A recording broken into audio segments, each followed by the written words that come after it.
Hi everyone, welcome to my channel. In this video, I'm going to talk about conducting scientific research as a student, and I'm going to explain the methodology which actually typically occupies the third chapter of your research report. And in this presentation, I'm going to have the following outline. First, I'm going to talk about what methodology actually is. Then I'm going to talk about the content or what the methodology chapter must contain. Then I'll summarize the presentation. So let's get started. Basically, the methodology is a description of how you did the research. And for most universities or most institutions, the methodology typically occupies the third chapter of your research report.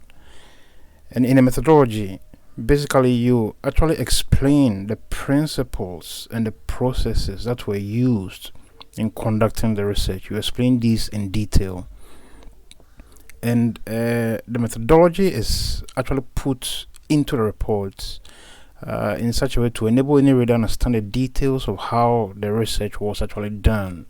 This component is a very important piece of scientific work or scientific research in general, because at the end of the day, anybody who comes to pick up a report and read must be able to see the details of what was done to help achieve each of the results, in that has been described in the report. So methodology actually helps you to actually do this. And the content of your methodology generally must correspond with your objectives. And each objective or each specific objective that has been described must have a corresponding method. So that relationship between the methodology and your objectives must be there, they must exist. And the principles and the processes that are described in the methodology or that are used in the particular research, these principles must be quantifiable. It must be something that it can be easily measured, and they must be also repeatable. Being repeatable actually means that they must be able to enable anyone look at what was done and go through the same process and arrive at the same conclusions that we did.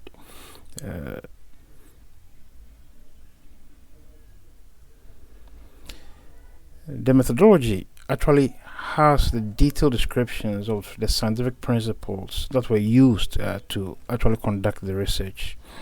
And the methodology also must have the detailed description of the processes that were used in conducting the research. These must be outlined or must be described in a step-by-step fashion from the beginning to the end. And in the methodology, you're also required to describe the details of how the research was conducted, to help achieve each of the objectives. So as I already said, each specific objective must have a corresponding method that is actually helping to achieve that particular objective. And the scientific procedures or the principles or the phenomena that have been applied or used must clearly correspond with the research objectives. Each objective or the method for each objective must be clearly explained. And in a well-written methodology, what will happen is that this would aid or help any other researcher or any other reader to be able to go through your work and know exactly how it was done, in such a way that they could go through the same process and replicate your study and actually arrive at the same conclusions that you actually did. So in summary, the methodology usually occupies the third chapter of the scientific or the academic research report. And the methodology is actually put into a report to help any reader understand the details of how the research was done or how the research was conducted. The main aim of the methodology is to help to explain the details of the scientific principles and the scientific processes that were used to conduct the research. And the processes that were used to conduct the research must correspond with your research objectives.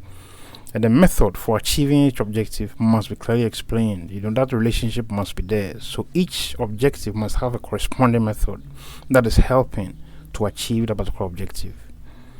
And at the end, once the methodology is written well, it should be able to help anyone go through the same process and arrive at the same conclusions that you did. So basically, The methodology should help make your work repeatable within the scientific landscape. So this brings me to the end of the presentation. Thanks so much for making the time to watch.